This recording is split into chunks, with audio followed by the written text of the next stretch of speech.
Imagine a world where ice cream simply didn't exist. No chocolate cones on a hot summer day. No birthday cake covered with melting scoops. No late night tub of ice cream when you're watching your favorite movie. Sounds terrible, right? But here's the surprising part. Ice cream wasn't invented overnight, and it didn't begin the way we know it today.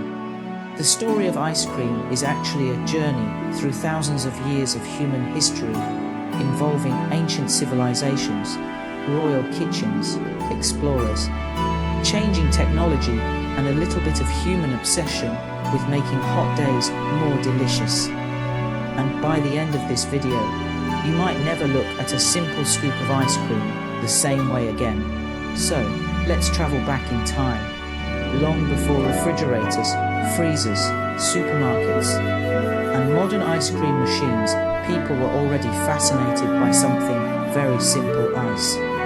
Thousands of years ago, ancient people discovered that snow and ice could be collected from mountains and stored for later use.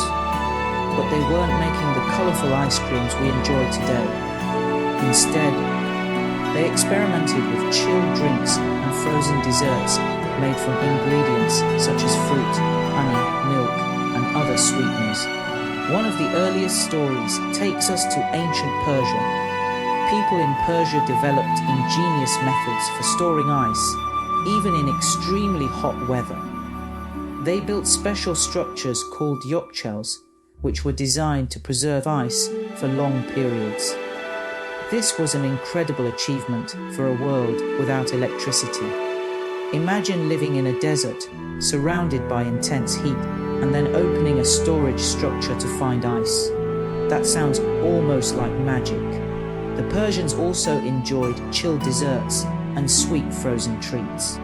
One famous example was a dessert similar to what we now recognize as a type of sorbet, made using flavors such as fruit, rose water, and other ingredients.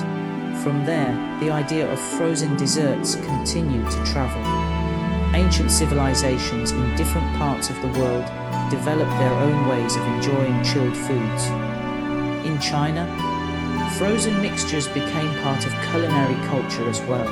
Historical accounts describe frozen or chilled preparations involving milk and other ingredients. But we should be careful with one popular claim you may have heard before. You might have heard that Marco Polo personally brought ice cream from China to Italy. It's a fascinating story, but historians generally consider the claim uncertain. The truth is much more interesting than the myth. Frozen desserts developed gradually through different cultures, technologies, and culinary traditions. There wasn't necessarily one person who woke up one morning and said, "I'm going to invent ice cream." Instead, ice cream was the result of centuries of experimentation. And then something important happened. Sugar became more widely available. As trade networks expanded, ingredients that were once rare became easier for wealthy people to obtain. Sugar, spices, fruits, and other luxury ingredients began traveling across continents, and frozen desserts became more sophisticated. During the Renaissance period, European royal courts became important places for culinary experimentation. Imagine entering a royal banquet hundreds of years ago. You might see enormous tables filled with expensive foods, exotic spices, elaborate cakes, roasted meats, and dishes prepared by highly skilled chefs. And among these luxurious creations, frozen desserts began to attract attention. Italy became especially important in the development of frozen desserts. Over time, recipes became more refined, and the concept began moving closer to what we would recognize as modern ice cream. But there was still one enormous problem. How do you make ice cream when you don't have a freezer? This was one of the biggest challenges. People had to rely on naturally produced ice or snow. Ice was collected during winter and stored in special ice houses. These structures allowed wealthy households and royal courts to to preserve ice for months, but ice was expensive. That meant frozen desserts were often associated with wealth and status. For ordinary people, ice cream was not an everyday snack, it was a luxury. And then the frozen dessert began crossing the Atlantic. By the 18th century, ice cream had become increasingly popular in parts of Europe and North America. Historical records show that wealthy Americans enjoyed ice cream during the colonial period. Even some of the most famous figures in American history were known to enjoy it. George Washington, for example, was reportedly a fan of ice cream. But don't imagine him walking into a supermarket and buying a giant tub of vanilla. There were no supermarkets, no electric freezers, no convenient ice cream factories. Making ice cream was a serious process. One early technique involved placing a container of the ice cream mixture inside a larger container filled with ice and salt. The salt lowered the freezing point of the ice, allowing the mixture to become colder than ice alone could achieve.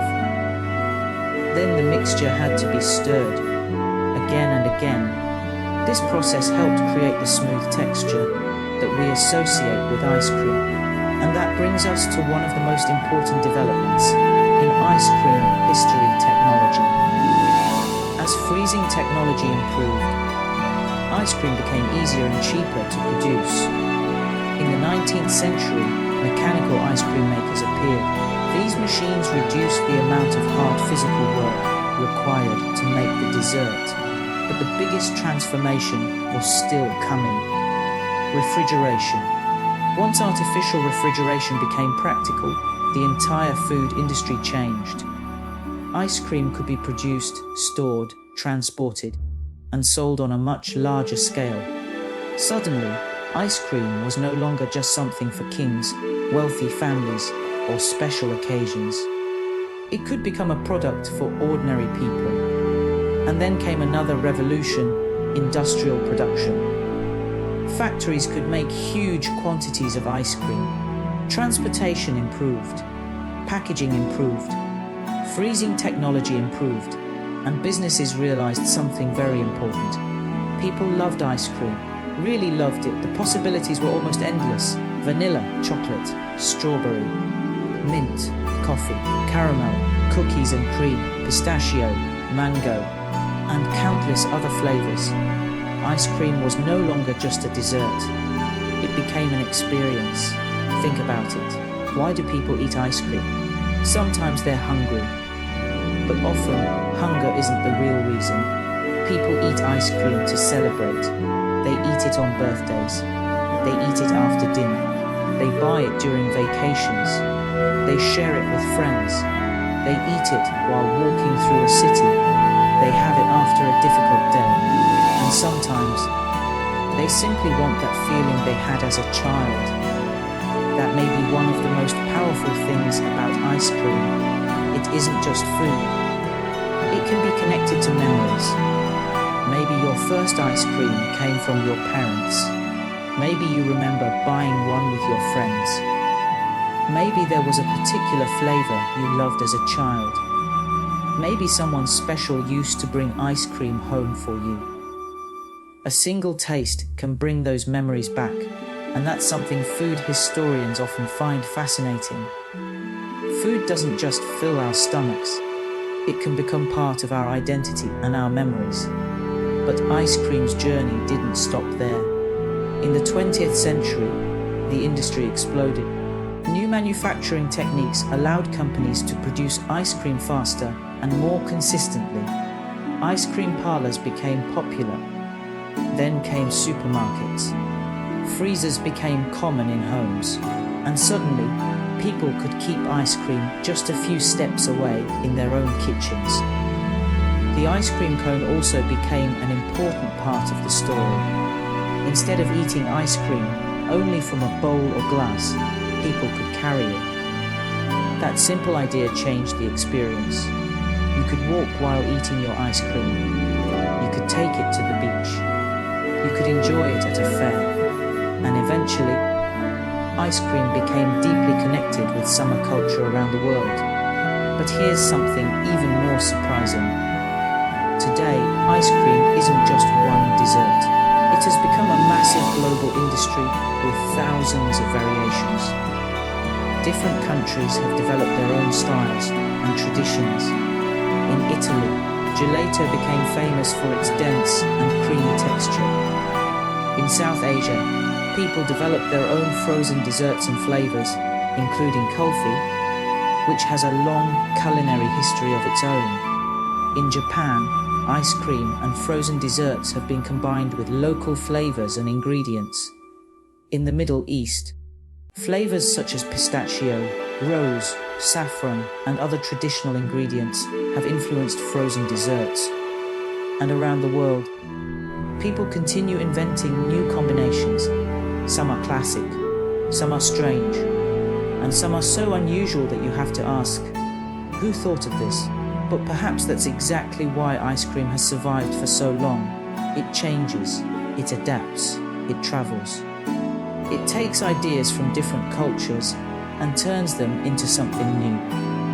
From ancient snow and ice to royal kitchens, to ice houses to hand-cranked machines to modern factories, to the freezer in your kitchen, the history of ice cream is really the history of human creativity.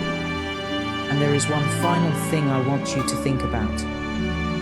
The next time you hold an ice cream cone on a hot day, don't just see a dessert.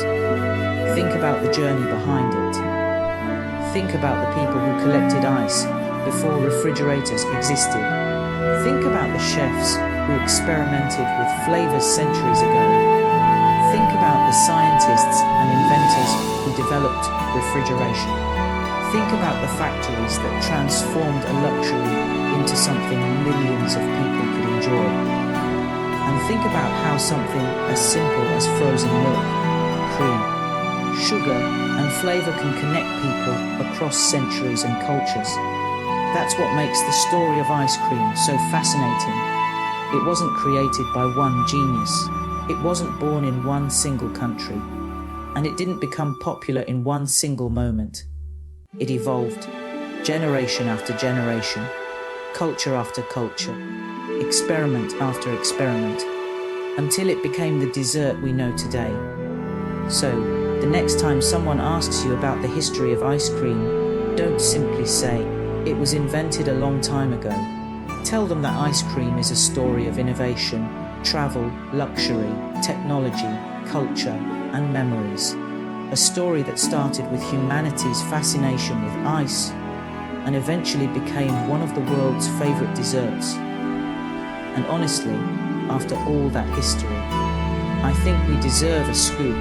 If you enjoyed this journey through the surprising history of ice cream, don't let this video melt away.